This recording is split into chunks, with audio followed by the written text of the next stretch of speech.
Well, when we last spoke in 2021, the Morrison government had just announced the AUKUS deal. You're savagely critical, as we've seen, of the Prime Minister and the Foreign Minister and the Defence Minister in this deal. What does it represent in the sense of our strategic and defence position?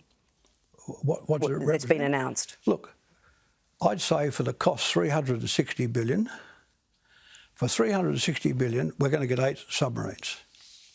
Right? It must be the worst deal in all history. But let's say 360. If we were buying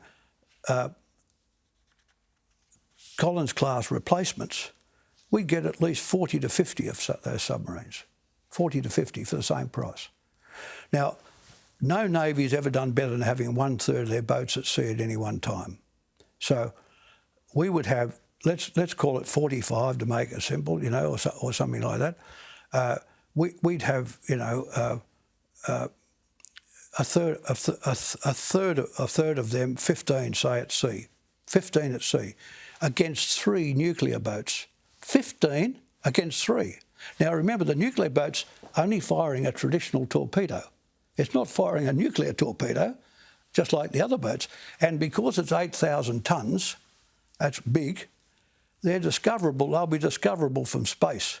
And what's more, they are too big for the shallow waters of the Australian coast. A 4,000-tonne boat, like the Collins, worked perfectly around the Australian coast because it was designed to protect Australia. It wasn't designed to sit off the Chinese coast sinking Chinese submarines, right? So now we've got a big 8,000-tonne clunker. We get 3 instead of 15. And you know, the Navy says, I saw with Miles, I saw Vice Admiral Collins, the head of the Navy, recently. They came up to see me. And Collins said, you know, well, Mr Keating, he said, you know, we've got to put the snort up every night to get the oxygen. And I said, Admiral, please don't think I'm stupid. You only need to put the snort up if you're going at full power. If you go just cruising, you put the snort up every 4 days or so. And it may be that it is more risky now than it was 30 years ago. But if you've got 15 of the things at sea, how in the God would knocking one out matter? But if you knock one of the 3 nuclear subs out, it really matters.